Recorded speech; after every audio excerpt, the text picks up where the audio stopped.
Story நேரம் Tamil வியூவர்ஸ்க்கு hi. இன்னைக்கு இந்த வீடியோல நம்ம டெஸ்டினியோட 11வது எபிசோட்ல என்ன ஆக போகுது அப்படின்னு தான் பார்க்க போறோம். எபிசோட் ஸ்டார்டிங்லயே பையன் அவனுக்கு இருக்கிற ப்ராப்ளம கொஞ்சம் கொஞ்சமா மெடிடேட் பண்ணி சரி பண்ணிக்கிட்டு இருக்கான். நீஹ்வாவை தேடி அவனால உடம்பு முடியாதனால உடனே போக முடியாம இருக்கு. ஆனா அப்பயும் நீஹ்வாட்ட இருந்து எந்த சிக்னலும் வரலையே அப்படின்னு கன்ஃபியூஸ் ஆயிட்டு இருக்கான். அப்பன்னு பார்த்து லிங்கியும் ஜிங்ஜியும் வந்துடுறாங்க. நாங்க நீஹ்வாவை தேடி போனோம், இந்த நோட் அங்க கீழ இருந்து கிடைச்சது அப்படின்னு சொல்றாங்க. அதை பார்த்தா பேரியர் போட்டு வச்சிருக்கல்ல, அதுக்குள்ள யாரும் போய் மந்திர புக்கை எடுக்காம அதை ஓபன் பண்ணு, அதுக்கப்புறமா நாங்க வந்துட்டு அந்த பொண்ணை ஒன்றை கொடுக்குறோம்னு அதுல எழுதி இருக்கு. இதை பார்த்துட்டு பையன் நேரா அந்த இடத்துக்கே போயிடுறான். எங்க பேரியர் போட்டிருக்கானோ அந்த இடத்துக்கு. ஒட்டுமொத்த சிட்டி ஆளுங்களும் அங்க வந்துடுறாங்க. யார் யாரெல்லாம் அந்த கீயை தேடி பேரியரை ஓபன் பண்றதுக்காக இருக்காங்களோ அவங்க எல்லாம். இப்ப அந்த பையன் ஓபன் பண்ணிதான் ஆகணும். இப்ப ஓபன் பண்ணுப்பா, நாங்கெல்லாம் தான் அந்த பொண்ணை புடிச்சு கொண்டு போயிட்டு மாஸ்க் கேர்ள்கிட்ட கொடுத்தோம். இப்போ நீ அந்த பொண்ணை மறுபடியும் பாக்கணும்னா பேரியரை ஓபன் பண்ணி தான் ஆகணும்னு சொல்ல பையன் பாத்துட்டு இருக்கான். உலகத்துக்கு கெட்ட மந்திரங்கள்லாம் போய் சேர்றது மாதிரி ஒரு ஆபத்து இருக்கவே இருக்காது. உங்களுக்கு எல்லாம் அறிவுங்கிறது கொஞ்சமும் கிடையாதா? ஏன் இப்படி பண்றீங்க அப்படின்னு கேட்டுட்டு டக்கு நம்மளோட வால் மந்திரத்தை எடுத்துட்டான். ஆயிரக்கணக்கான வால் வர ஆரம்பிக்குது. அங்க இருக்கிறவங்க ஒவ்வொருத்தங்க தலைக்கு மேலையும் பாயிண்ட் அவுட் பண்ணி அதை நிக்க ஆரம்பிக்க பையன் பண்றதை பார்த்துட்டு லிங்கியும் ஷாக் ஆயிடுறான். டே, என்னடா பண்ணிக்கிட்டு இருக்க? இந்த மந்திரத்தை நம்ம ஆளுங்க கிட்ட யூஸ் பண்ண கூடாது அப்படின்னு நம்ம கிட்ட விதி இருக்கு. அதை மீறி நீ யூஸ் பண்ணிக்கிட்டு இருக்க. நீ என்ன நினைச்சிட்டு இருக்கன்னு கேட்க, எனக்கு நீஹ்வாவை எப்படியாவது காப்பாத்தணும், அதுக்கப்புறம் தான் வேற எதை பத்தியும் நான் யோசிக்க முடியும்னு பையன் சொல்லிடுறான். நீ இவ்வளவு தூரம் சொல்றதால நானும் உனக்கு கடைசி தடவையா என்ன ஆனாலும் பரவாயில்ல சப்போர்ட் பண்றேன் அப்படின்னு நம்ம லிங்கியும் நானும் உனக்கு சப்போர்ட் பண்றேன்னு அவன் பவரையும் காட்டி எல்லாரையும் தடுத்து நிறுத்த ஆரம்பிக்கிறான். பக்கத்திலேயே ஜிங்ஜி பாத்துட்டு இருக்கா. நான் என்ன பண்ற பாருங்கன்னு கரெக்டா ஒரு பெல் ஒண்ணு வச்சுட்டு இருக்கா. அதுதான் அவனோட குட்டி ஆயுதமா. அதை எடுக்கிறா. அதை கையில எடுத்ததுக்கு சக்தி கொடுத்ததுமே அங்க இருக்கிற அத்தனை பேருக்கும் காதுக்குள்ளேயே போய் மணி அடிக்கிற மாதிரி தலையெல்லாம் பயங்கரமா வெடிக்க ஆரம்பிக்குது. இது ஒண்ணும் உங்களை கொன்னுடாது, ஆனா உங்களை டார்ச்சர் பண்ணிக்கிட்டு இருக்கோம் அப்படின்னு ஜிங்ஜி சொல்லிக்கிட்டு இருக்க. இங்க நம்ம பையனோட மாஸ்டர்ஸ் 3 பேர் உட்கார்ந்து பேசிட்டு இருக்காங்க. நம்ம பையன் ஒரு சில பிரச்சனைகள் எல்லாம் பண்ணிக்கிட்டே இருக்கானா அப்படின்னு சொல்ல மாஸ்டருங்களுக்கு இன்னும் ஒரு குழப்பம் இருக்கு. அவன் இப்படி பண்ணாம விட்டுட்டானா அந்த மந்திரங்கள்லாம் வெளி உலகத்துக்கு போயிடுச்சுன்னா ஒட்டுமொத்த உலகத்துக்குமே ஆபத்து வரும். அதனால அவனால என்னெல்லாம் முடியுதோ அதை பண்ணி பாத்துட்டு இருக்கான். இதுல என்ன தப்பு இருக்குன்னு எனக்கு புரியலையேன்னு சொல்ல இன்னும் 2 செக்டர்ல இருந்து ஆளுங்க வந்திருக்காங்க உங்களை பாக்குறதுக்கு அப்படின்னு மாஸ்டர் கிட்ட ஆள் வராங்க. நீங்க உங்களை கூட்டிடுவா அப்படின்னு மாஸ்டரும் சொல்லிடுறாரு. இங்க அந்த மத்த ஆளுங்கெல்லாம் அந்த பெல் சத்தம் தாங்காம தலையை புடிச்சிட்டு இருக்க. அதுல இருக்கிற ஒரு ஆளு வேகமா நம்ம ஜிங்ஜி கையில இருக்கிற பெல்ல கீழே தட்டி விட்டது மட்டும் இல்லாம அது தண்ணிக்குள்ள விழுந்துருது. ஜிங்ஜியை அடிக்கிறதுக்கு ஆரம்பிக்க கரெக்டா அந்த அடியெல்லாம் தன்னோட முதுகுல லிங்கியோ வாங்கிக்கிறான். கரெக்டா திரும்பி பார்த்தா அடிக்க ஆரம்பிச்சது வேற யாரும் இல்ல, மாஸ்க் கேர்ள் தான் வந்திருக்கா. மாஸ்க் கேர்ள் கீழே இறங்கி வந்ததும் அங்க இருக்கிற அத்தனை பேரும் எங்களுக்கு இன்ஃபர்மேஷன் கொடுத்ததுக்கு ரொம்ப நன்றி அப்படின்னு இவளுக்கு பெரிய தலைவி மாதிரி வணக்கம் போட்டுட்டு இருக்காங்க. பையன் பக்கத்துல வந்துடுறான். என்ன ஒரு மோசமான ஆளா இருக்கு நீனு, இந்த இடத்துல அவ்வளவு மோசமான விஷயங்கள்லாம் இருக்குன்னு தெரிஞ்சு கூட மக்களுக்காக நீ ஓபன் பண்றேன்னு சொல்லிக்கிட்டு இருக்க. அப்புறம் மனுஷன் ஒருத்தன் கூட நிம்மதியா வாழ முடியாது, உனக்கு அது தெரியுமா தெரியாதா அப்படின்னு கேட்டுட்டு இருக்க. ஓ, எனக்கே நீ அட்வைஸ் பண்ண ஆரம்பிச்சிட்டியா? அந்த அளவுக்குலாம் உன் பேச்சை கேட்கிற அளவுக்கு நான் இன்னும் போல. உனக்கு அந்த பொண்ணை பார்க்கணும் அப்படின்னா நீ ஒண்ணுதான் பண்ணணும், என் கூட வரியா அப்படின்னு கேட்க பையன் பாக்குறான். யாரையும் டிஸ்டர்ப் பண்ணாம வருதுன்னா பிரச்சனையே இல்ல அப்படின்னு அங்க இருந்து மாஸ்க் கேர்ள் பறந்து போக இவனும் பின்னாடியே பறந்து போயிடுறான். லிங்கியோக்கு ரொம்ப நெஞ்சு வலிக்க ஆரம்பிக்குது. ஜிங்ஜி என்ன ஆச்சு அப்படின்னு கேக்குறா. இல்ல ஒண்ணும் இல்ல அப்படின்னு நம்ம லிங்கியோ சமாளிக்கிறான். ஜிங்ஜி திரும்பி பார்த்தவ பெல்லு தண்ணிக்குள்ள விழுந்துருச்சுல, கொஞ்சம் சோகமா அங்க இருந்து கிளம்பி போயிடுறா. இங்க மத்த 2 செக்டர்ல இருந்து ஆளுங்க மாஸ்டரை பாக்குறாங்க. நாங்க போய் பார்த்தோம், பையன் கொஞ்சமா கண்ட்ரோல் பண்ணிக்கிற மாதிரி தெரியல, அந்த பொண்ணை காப்பாத்துறதுக்கு வேற ரொம்ப ஓவரா பண்ணிக்கிட்டு இருக்காருன்னு சொல்ல, இங்க பாருங்க நீங்க கவலையே படாதீங்க, நாங்க வந்ததும் பையன் கிட்ட விசாரணை நடத்துவோம். அப்படி விசாரணை நடத்தி அப்ப கூட நமக்காக அவன் ஒண்ணும் செய்யல, நம்மள பாதுகாக்கிறதுக்காக செய்யல, அந்த பொண்ணை காப்பாத்துறதுக்காக தான் இந்த மாதிரி ரிஸ்க் எல்லாம் எடுத்தான்னு தெரிஞ்சதுன்னா எங்க தலைவரை மாத்துறதுக்கு கூட நாங்க தயங்க மாட்டோம், அவனை தலைவர் பதவியிலிருந்து எடுத்துருப்போம்னு சொல்ல வந்த 3 பேரும் கொஞ்சம் ஹாப்பி ஆயிடுறாங்க. அங்க இருந்து கிளம்பி போயிட்டு இருக்காங்க. மாஸ்டர்ஸ் தான் ஃபீல் பண்ண ஆரம்பிக்கிறாங்க. இங்க மறுபடியும் நம்ம ஜிங்ஜியும் லிங்கியும் திரும்பி போக அந்த 3 கேர்ள்ஸ் இருப்பாங்கல்ல அவங்க பார்த்துட்டு எங்க பையன்னு கேக்குறாங்க. பையன் நேரா கிளம்பி போயிட்டாரு அந்த மாஸ்க் போனோட அப்படின்னு சொன்னதும் அந்த 3 பேரும் பயந்துட்டு அங்க இருந்து போக ஆரம்பிக்கிறாங்க. லிங்கியும் சொல்றான், என்ன வர வேண்டான்னு சொல்லிருக்கான், நீங்களும் யாரும் போகாதீங்க, அவனால சமாளிக்க முடியும் அப்படின்னு சொல்லிடுறான். அவனுக்கு வேற ரொம்ப உடம்பு முடியாம இருந்துட்டு இருக்கு. ஜிங்ஜி அவனை கூட்டு போயிட்டு வா, உனக்கு நான் ட்ரீட்மெண்ட் பாக்குறேன் அப்படின்னு சொல்லிக்கிட்டு இருக்கா. இங்க பையன் கண்ணை திறந்து பார்த்தா அவனை கட்டி போட்டு வச்சிட்டு இருக்கா அந்த மாஸ்க் பொண்ணு. பையன் கண்ணை திறந்ததுமே எங்க நீ ஒளிய வச்சிட்டு இருக்காப்ல, நீங்கவாவே என் கண்ணுல காட்டிட்டு நான் அவனை விட்டுறேன்னு சொல்ல, நீ உனக்கு அவன் மேல அவ்வளவு அக்கறையா? அந்த பொண்ணை காப்பாத்திதான் ஆகணுமா? எதனால அவ்வளவு அக்கறை? நீ அவளை ஃபெங்லி நினைச்சிட்டு இருக்கியா? ஒருவேளை அந்த ஃபெங்லி நானா இருந்தா அப்ப என்ன பண்ணுவ? என்ன ஒரு பணைய கைதி மாதிரி இங்க புடிச்சு கொண்டு வந்து வச்சிட்டு இருக்க அப்படின்னு இந்த மாஸ்க் பொண்ணு சொல்ல, பணைய கைதி மாதிரி கட்டப்பட்டிருக்குது நானு, என்ன போய் பார்த்துட்டு சொல்லாம ஒன்ன சொல்லிக்கிறியா அப்படின்னு திட்ட ஆரம்பிக்கிறான். இப்ப எப்படியாவது நீ அவ்வளவு விட போறியா இல்லையா? அப்படி ஒரு வேலை விட்டுட்டேன்னா நான் உன்னை விட்டுறேன்னு சொல்ல, இன்னைக்கு என்னோட தயவுல தான்ப்பா நீ இருந்துட்டு இருக்க, நான் கிடையாது. 10 வருஷத்துக்கு முன்னாடி அந்த பாதாளத்துல நான் விழுந்தேன், நரகம் மாதிரி இருந்தது. சச்சா, நரகத்தோட மோசமா இருந்தது. இவ்வளவு தெரியுமா நான் கஷ்டப்பட்டேன்னு சொல்ல, உடனே இது கேட்டதுமே பையனுக்கு ஒரு மாதிரி சோகம் ஆயிடுது. எனக்கு இப்போ ஒரு சான்ஸ் கிடைச்சா அந்த கஷ்டத்தெல்லாம் நான் அனுபவிப்பேன் அப்படின்னு சொல்ல, இப்போ சான்ஸ் கிடைச்சாவா? அந்த சான்ஸ் இப்ப கிடைக்காது, ரொம்ப லேட் ஆயிடுச்சு அப்படின்னு மாஸ்க் போன ஒரு மந்திரத்தை போட்டு பையனை அந்த மாய கண்ணாடிக்குள்ள தள்ளி விட்டுறா.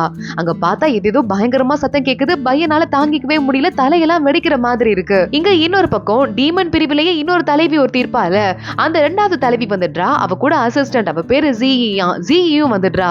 இந்த பேரியரை ஓபன் பண்ணி உள்ள போகணும் அப்படின்னு ட்ரை பண்ணிக்கிட்டு இருக்கா. ஆனா இவளாலையும் ஓபன் பண்ண முடியல. சரி பாத்துக்கலாம், முதல்ல பையனை கண்டுபிடிக்கணும் அப்படின்னு அந்த 2வது தலைவி அங்க இருந்து கிளம்பி போயிடுறா. இங்க நம்ம லிங்கியுக்கு ஜிங்ஜி உட்காந்து முதுகுல மருந்து போட்டுட்டு இருக்கா.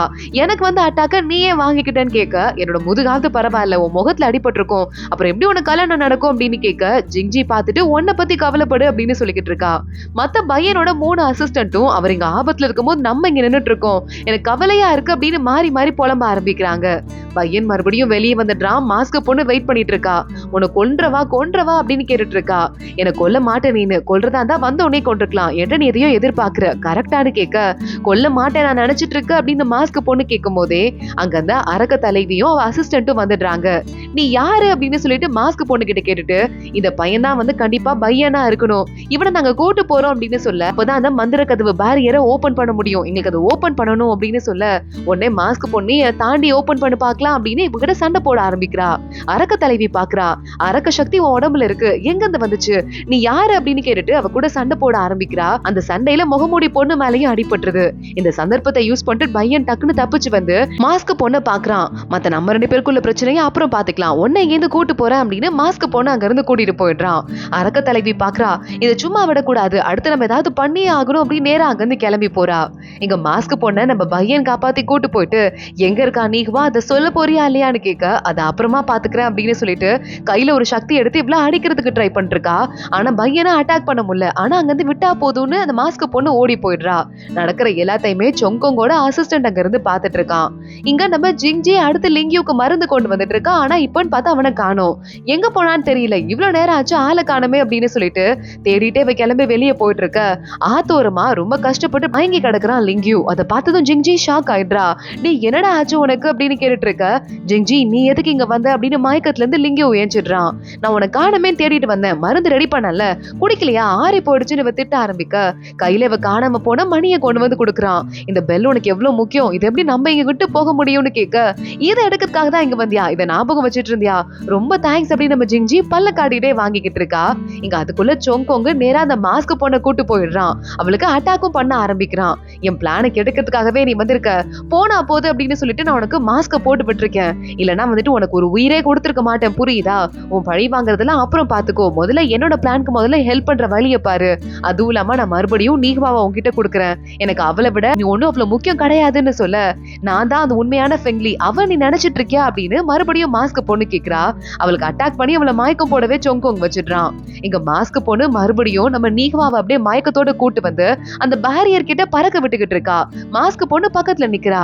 இங்க என்ன நடக்குதுன்னு ஒண்ணும் புரியலேன்னு லிங்கியும் பாத்துட்டு இருக்க. அந்த இடத்துக்கு கரெக்டா வேகமா ஓடி வந்துடுறான் நம்ம பையன். போயிட்டு நீவாவை காப்பாத்த ஆரம்பிக்கிறான். மாஸ்க் பொண்ணு சொல்லிக்கிட்டு இருக்கா, சரி அந்த பொண்ணை தான் நான் திரும்ப கொடுத்துட்டேன்ல, இப்ப அந்த பேரியரை ஓபன் பண்ணிவிடு, ஓபன் பண்ணதும் அங்க இருக்கிற மத்த மக்களை பார்த்து நீங்க யார் வேணா உள்ள வரலாம், எந்த மேஜிக் புக் வேணா நீங்க எடுத்துக்கலாம்னு சொல்ல, இப்பவே ஓடுங்க எல்லாருமே போய் எடுத்துக்கோங்க அப்படின்னு அத்தனை பேரும் வர ஆரம்பிக்கிறாங்க. நேரா ஜிங்ஜி கிட்ட நீவாவை ஒப்படைச்சிட்டு அடுத்து நம்ம பையனும் லிங்கியும் சண்டை போட ஆரம்பிச்சிடுறாங்க. எல்லாரும் கூடயும் சண்டை போட்டுட்டு இருக்காங்க. திடீர்னு பார்த்தா நம்ம நீகுவா ஏஞ்சிடுறா. ஏஞ்சிட்டு அவளுக்கு சுயநினைவே வந்த மாதிரி கிடையாது. அப்பன்னு பார்த்து இந்த இன்ஸ்பெக்டர் இருக்கான்ல, அவனும் பார்த்துட்டு இருக்கான். எல்லாரையும் உரைய வச்சுடுறா நம்ம நீகுவா. உண்மையாவே இவங்க தான் நம்ம மேடமா இருக்காங்களா, எல்லாரையும் உரைய வச்சுட்டாங்களே அப்படின்னு பார்த்துட்டு இருக்க. கரெக்டா அப்பன்னு பார்த்து மாஸ்க் பொண்ணு மட்டும் அட்டாக் பண்றதுக்கு வந்துட்டு இருக்கா. மாஸ்க் பொண்ணுகிட்ட வந்து நம்ம நீகுவாவோட மேஜிக் எடுபடவே இல்ல. பையன் அங்க வந்துடுறான். நீகுவாவை காப்பாத்த ஆரம்பிக்கிறான். இவளை கொஞ்சம் காப்பாத்தினதும் அத்தனை பேரும் உறைஞ்சு போனவங்க எல்லாம் சரியாயிடுறாங்க. இங்க என்ன நடந்துச்சுன்னு ஒண்ணும் புரியலையே அப்படின்னு ஆளுக்கு யோசிச்சுட்டு மறுபடியும் இந்த புக்ஸ் எல்லாம் எடுக்கிறதுக்கு உள்ள வர, பையன் ஒரு பெரிய ஒரு கோடு உனக்கு கிழிச்சு விட்டு இதை தாண்டி வந்தீங்க அப்படின்னா என்னோட வாழ் சக்திக்கு பதில் சொல்லி ஆகணும், முடிஞ்சா வாங்கடான்னு கூப்பிட, பேரியர் ஓபன் ஆயிருச்சு. இதுக்கு மேல இவனால ஒண்ணும் பண்ண முடியாது. இந்த பாதை இல்லனா என்ன, வேற பாதையில போய்க்கலாம் அப்படின்னு அங்க இருக்கிற எல்லாரும் கிளம்பி போயிடுறாங்க. பையன் மறுபடியும் திரும்ப வந்துடுறான். நீகவாக்கு உடம்பு சரியில்லைல அவளை பாக்குறதுக்காக. சூசு இருக்காளே கோச்சுக்கிறா. இவ இப்படி பண்ணிக்கிட்டே இருக்காரு அப்படின்னு அங்க கோச்சிட்டு கிளம்பி போயிட மத்த 2 பொண்ணுங்களுக்கும் என்ன பண்றதுன்னு தெரியல. இங்க அந்த அரக்க தலைவியை நேரா கூட்டு போயிட்டு சொங்கோங் முன்னாடி நிறுத்திட சொங்கோங் பாக்குறான். பழைய தலைவர் இங்க ஆளுங்களை கொண்டுட கூடாதுன்னு என்கிட்ட ப்ராமிஸ் வாங்கிக்கிட்டதால உன போனா போதுன்னு விட்டு வச்சிட்டு இருக்கேன். எனக்கே தெரியாம என் பிளான் எல்லாம் கெடுக்கிற வேலை வச்சுட்டு இருக்கியா? இவளை கூட்டு போயிட்டு ஜெயில போடுங்க, என்னதான் இருந்தாலும் அப்புறம் பாத்துக்கலாம்னு சொல்லிட்டு தலைவிய ஜெயில போட்டுறாங்க.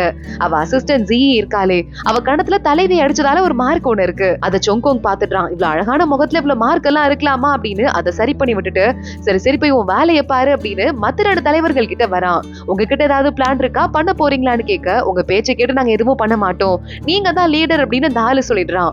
சரி ஓகே, நான் லீடரா இருக்கதால பரவாயில்ல, நீங்களும் இதை ஃபாலோ பண்ணிட்டு இருந்தீங்கன்னா எனக்கு ஓகே தான். அந்த 2 பேரையும் அங்க இருந்து அனுப்பிடுறான். சொங்கோங் வேலையெல்லாம் முடிச்சுட்டு அரண்மனையில இருந்து வெளியே வர அங்கேயே ஜி கால்ல விழுந்து கிடக்குறா. மாஸ்டர் எனக்கு ஒரே ஒரு ஹெல்ப் மட்டும் பண்ணுங்க, நான் இதுக்கு மேல அவங்க கிட்ட வேலை பார்க்க மாட்டேன், என்ன ரொம்ப கொடுமைப்படுத்துறாங்க தலைவி, இந்த அரண்மனையில இருந்து நான் உங்களை பாத்துக்கிறேன் அப்படின்னு சொல்ல நன்றி கட்ட பொண்ணுங்களை பொதுவா எனக்கு பிடிக்காது, ஆனா பரவாயில்ல, உனக்கு யாரு நல்லவங்க யாரு கெட்டவங்கன்னு தெரிஞ்சிருக்குங்கிறதால போனா போது இங்கே இருந்துக்கோன்னு சொல்லிட்டு சொங்கோங் அங்க இருந்து போயிடுறான். இங்க மறுபடியும் நீஹ்வாக்கு ட்ரீட்மெண்ட் கொடுக்கறதுக்கு பையன் வேலையை ஆரம்பிக்கிறான். எவ்வளவுதான் ட்ரீட்மெண்ட் கொடுத்தாலும் நீஹ்வாவால எந்திரிக்கவே முடியல. பையனுக்கு என்ன பண்றதுன்னு ஒண்ணும் புரியல.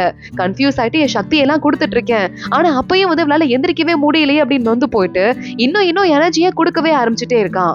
வெளியே நம்ம லிங்கியும் நின்னுட்டு என்னது பையன் வெளியே வந்தானா இல்லையான்னு கேட்க அந்த 3 அசிஸ்டன்ட் பொண்ணுங்களும் இன்னும் வரவே இல்ல, என்ன பண்றதுன்னு தெரியல அப்படின்னு சொல்லிக்கிட்டு இருக்காங்க. உடனே லிங்கியும் நான் போய் டாக்டர் கூட்டு வரதுக்கு பாக்குறேன், 3 நாள் நான் வரல அப்படின்னா நீங்க எல்லாருமா கிளம்பி ஊருக்கு போயிருங்க புரியுதா அப்படின்னு மறுபடியும் அங்க இருந்து கிளம்பி போயிடுறான்.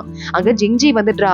இன்னைக்குதான் கடைசி நாள், எனக்கு என்ன பண்றதுன்னு தெரியல, பயமா இருக்கு அப்படின்னு சொல்லும் போதே கரெக்டா அப்பன்னு பார்த்து யாரோ பறந்து வராங்க.